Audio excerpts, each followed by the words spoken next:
अस्सलामुअलैकुम my social media family, कैसे हैं आप लोग। उम्मीद करते हैं आप लोग खैरियत से होंगे। जनाब आज लेकर आई हूँ टॉप 2 न्यूज़ आपकी खिदमत में। अगर पहली खबर की बात करें तो आपको बताऊंगी हाल ही में एक पॉडकास्ट के अंदर शिरकत की मशहूर यूट्यूबर रजब भट्ट ने, जिन्होंने अपना अल्लाह से कनेक्शन और फिर कैसे उन्होंने बुरे हालात से अच्छे हालात का सफ़र तय किया। और उन्होंने बताया कि उनकी यूट्यूब से जो इतनी आमदन आती है और टिकटॉक से जो उनकी इतनी आमदन आती है उसका वो क्या करते हैं।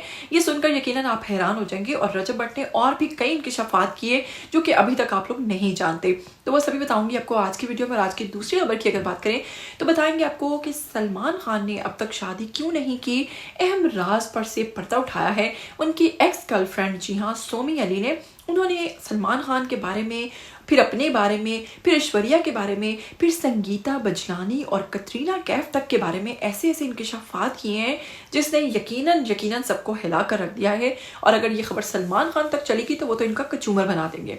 तो उम्मीद करती हूँ आज का वीडियो बहुत इंटरेस्टिंग होने वाला है। लेकिन अगर आप लोग चैनल पर नए हैं तो जल्दी से चैनल को सब्सक्राइब कर लीजिए और साथ में बस बेल आइकन को प्रेस कर लीजिए। आने वाली वीडियोस के बारे में आपको पता चलता रहेगा। तो चलिए बिना वक्त को ज़ाया किए हम स्टार्ट करते हैं आज का वीडियो। तो आपको बताऊंगी कि सबसे पहले रजब भट्ट की बात करें जो कि एक फेमस यूट्यूबर हैं। साथ ही साथ आप जानते हैं कि उनका अपनी फैमिली के साथ कितना स्ट्रॉन्ग रिलेशन है। इसके साथ साथ आप लोगों ने देखा कि उनकी बहन की अगर बात करें गज़ल भट्ट की तो वो भी व्लॉगिंग करती हैं। उनके शोहर की बात करें, गज़ल भट्ट के शोहर की, तो जवाद भट्ट जो हैं वो भी व्लॉगिंग करते हैं। रजब भट्ट की फैमिली की बात करें तो पूरी की पूरी फैमिली जो है रजब भट्ट के साथ व्लॉगिंग में नज़र आती है। और अगर प्राइवेसी की बात करें तो वो बिल्कुल है ज़ीरो, क्योंकि जितने भी व्लॉगर्स हैं उनकी प्राइवेसी बिल्कुल ज़ीरो है। तो जनाब हाल ही में उन्होंने जिस पॉडकास्ट के अंदर शिरकत की वहाँ पर उन्होंने अपनी ज़िंदगी के हवाले से बड़े अहम किस्म के इंकिशाफात किए। सबसे पहले तो उन्होंने कहा कि वो बहरिया टाउन में रहते हैं और जब से उनके अपार्टमेंट के ऊपर फायरिंग हुई है, और फायरिंग करने वाला शख्स जो है वो कोई और नहीं था बल्कि वो था जिसके चैनल को प्रमोट करने के लिए मैं 10 बार उससे मुलाकात कर चुका था। लेकिन जब मैं 11वीं बार उसके हाथ नहीं लगा तो उसने इस तरीके से बदला लिया कि उसने वहां पर आकर फायरिंग की। इस फायरिंग करने के हवाले से बहरिया के गार्ड्स जो हैं उनकी तादाद भी बढ़ गई है। और अब बहरिया के अंदर कोई इतनी आसानी से नहीं आ सकता जब तक कि वो अंदर किसी रहने वाले शख्स से कॉल पर बात नहीं करवाता है। तो एक चीज़ तो ये। दूसरा उन्होंने कहा कि मेरा एक और खर्चा बढ़ गया कि मुझे 2 गार्ड्स जो हैं उनको वहां पर खड़ा करना पड़ा और अब उनको मंथली पे करना पड़ता है, क्योंकि उसके बाद मेरी फैमिली बहुत ज़्यादा डर गई। साथ में उन्होंने अपनी तालीम के हवाले से कहा कि मैंने बिल्कुल आईकॉम तक किया है, किताब खोलता हूँ तो साथ ही नींद आने लगती है। लेकिन मैं ऐसा हरगिज़ नहीं कहता कि आप लोग नहीं पढ़ें। हो सकता है कि तालीम हासिल करने के बाद आपको कोई अच्छी जॉब मिल जाए, जबकि मैंने तालीम अगर हासिल नहीं की तो उसके साथ ही साथ मैंने बहुत डिब्बे उठाने का काम किया, कपड़े लगाने का काम किया और ऑफिस बॉय का काम किया। तो मैंने बहुत ही छोटे लेवल पर काम किया और हर किसी की किस्मत रजब भट्ट की तरह नहीं चमकती, लिहाजा तालीम ज़रूर हासिल करें। उसके बाद उन्होंने बताया कि अगर मैं बात करूं अपनी व्लॉगिंग की तो 1 साल के अंदर मैं एक्टिव 4 मिलियन फॉलोअर्स के साथ अब इस वक्त यूट्यूब को रन कर रहा हूँ। और यूट्यूब पर मैं सोचता था कि कभी मेरे हाथ 1 करोड़ आ जाए तो यार मेरी लाइफ सेट हो जाएगी। लेकिन अब मैं यूट्यूब से माहाना 4 करोड़ या फिर 2 करोड़ तक भी कमा लेता हूँ। इसके बाद उन्होंने क्या इंकिशाफात किए वो भी आपको बताते हैं।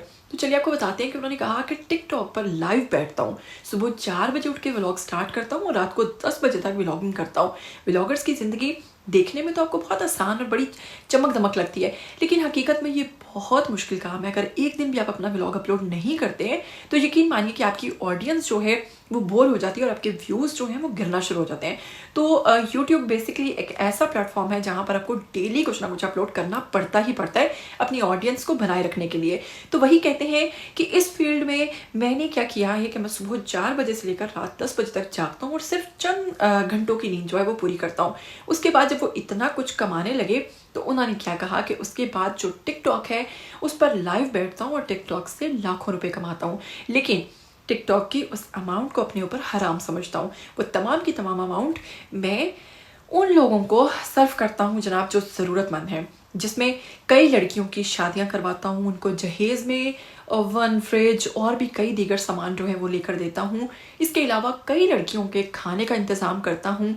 और मैंने सबसे पहले इस चीज़ के बारे में कि जब आप अल्लाह के साथ ट्रेडिंग स्टार्ट करते हो, अल्लाह के नाम पर खर्च करते हो तो यकीन कीजिए कि आपको दुगना मिलता है। वो कहते हैं कि ये आदत मेरी शुरू से थी कि मैं गले में भी पैसे जोड़ता रहता था और गले से वो पैसे निकाल कर या तो किसी इमाम बारगाह में देता था या किसी मस्जिद में या फिर किसी ऐसे नेक काम में सर्व करता था। तो यही वजह थी कि मैंने अपने अल्लाह से ट्रेडिंग की।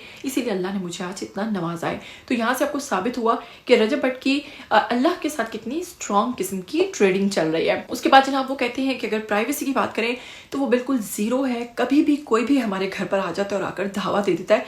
समटाइम हम लोग खाना खा रहे होते हैं, कैसे भी घूम रहे होते हैं और लोग आकर हमारी प्राइवेसी को ख़राब करते हैं। इसीलिए मुझे 2 गार्ड्स की ज़रूरत पड़ी और मैंने उनको नीचे खड़ा किया ताकि कोई भी आसानी ऊपर नहीं आ सके।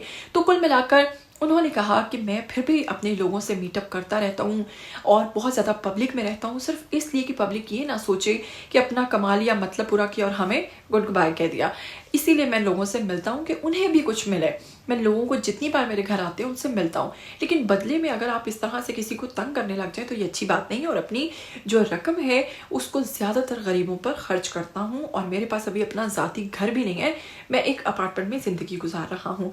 बहुत सारे लोग मुझ पर तनकीद करते हैं, मेरी फियांसी को लेकर मुझ पर बातें करते हैं, फिर कहते हैं कि अब तुम व्लॉगिंग में उसको भी ले आओगे, उसका भी दिखा दोगे, उससे मिलने जाते हो। तो लोग कभी भी किसी भी हाल में खुश नहीं हो सकते। सिर्फ और सिर्फ आपको अपने ऊपर नज़र रखना है, खुद को खुश रखना है। दुनिया की अगर बात करें तो दुनिया कभी खुश नहीं होती। तो जनाब रजब भट्ट की ये बातें जो हैं सभी उम्मीद करती हूँ आपको बेहद पसंद आई होंगी और उम्मीद करती हूँ कि आपको उनका और अल्लाह का ये कनेक्शन जो है वो भी पसंद आया होगा। और इसमें आपको ये सीख मिलती है कि जब आप अल्लाह के नाम पर 1 रुपया खर्च करते हैं तो आपको 10 गुना ज़्यादा मिलता है। तो जनाब कोशिश किया कीजिए कि आपकी जो भी अमाउंट है, जो भी सैलरी है, उसमें से आप जो ख़ास परसेंटेज होती है वो अल्लाह के नाम पर ज़रूर निकालें। खैर चलिए आज की दूसरी खबर की तरफ बढ़ते हैं। तो आपको बताएंगे कि बहुत सारे लोगों के ज़हन में ये सवाल उठता है कि आखिर ऐसी क्या वजह है कि सलमान खान शादी नहीं करते। तो सलमान खान की एक्स गर्लफ्रेंड जिनका ताल्लुक उनसे 8 साल रहा, उन्होंने एक प्रोग्राम के अंदर शिरकत की, एक पॉडकास्ट के अंदर शिरकत की, जहां पर उन्होंने बहुत ही हैरत अंगेज़ किस्म के इंकशाफात किए हैं सलमान खान के हवाले से। कहती हैं कि सलमान खान को हाथ उठाने की आदत है, सलमान खान बहुत ही बदतरीन तशद्दुद करने के आदी हैं। इसके अलावा वो कहती हैं कि मैंने सलमान के साथ जो 8 साल गुजारे उसमें मैं अपनी फैमिली को कुछ भी नहीं बताती थी, लेकिन सलमान मुझे इतना पीटते थे कि एक दफ़ा तो उनके घर के मुलाजिम ने दरवाज़ा नॉक करके कहा था कि वो मुझे नहीं मारे बल्कि मुझे छोड़ दे। लेकिन उसके बावजूद वो कहती हैं कि सलमान खान जो है वो बाज नहीं आते और उसका एक सबूत ये भी है। इसके अलावा वो बताती हैं कि एक दफ़ा सलमान खान ने ऐश्वर्या का जो कंधा है वो भी, उसमें भी फ्रैक्चर आ गया था, उस पर इतनी ज़ोर से मारा था कि उनके कंधा निकलने की भी खबरें सामने आई थी। तो फिर उनसे पूछा गया कि उनकी उससे भी पहली गर्लफ्रेंड संगीता बजलानी की बात करें या फिर कटरीना कैफ की बात करें तो उनके हवाले से आज भी उनके ताल्लुकात उनके साथ बेहद अच्छे हैं, उनके हवाले से ऐसी खबरें क्यों नहीं निकली। तो सोमी अली कहती हैं कि मैं नहीं जानती कि कटरीना के हवाले से या फिर उनके हवाले से, संगीता बजलानी के हवाले से ऐसी खबरें क्यों नहीं निकली, लेकिन ऐसा मुमकिन ही नहीं है कि सलमान खान जो हैं वो किसी पर तशद्दुद ना करें। बल्कि ऐसा आप लोग भी जानते हैं कि ऐश्वर्या के सेट पर जाकर थप्पड़ मारने का भी एक सिलसिला और एक वीडियो वायरल हुआ था, जिसमें देखा गया था कि सलमान खान ने सबके सामने ऐश्वर्या को इस तरह से थप्पड़ मार दिया था, जिस पर वो बहुत ज़्यादा नाराज़ हुई थी। इस पर जनाब सोमी अली कहती हैं कि मेरी फैमिली तक को नहीं पता था और मैं बहुत ज़्यादा डिप्रेशन का शिकार हो गई थी। और वो कहती हैं कि यही वजह बनी थी मेरे और सलमान खान की अलहदगी की, यही वजह बनी मेरी और ऐश्वर्या और सलमान खान की। तो ऐसी कई वजूहात हैं जिसकी वजह से सलमान शादी नहीं करते, क्योंकि सलमान बाय नेचर बहुत ही जालिम किस्म के इंसान है। खैर आप इस बात से इत्तफाक करते हैं या नहीं, ज़रूर कमेंट करके बताइएगा। फिर मिलेंगे, तब तक के लिए मुझे दीजिएगा इजाज़त। टिल देन टेक केयर, अल्लाह हाफिज़।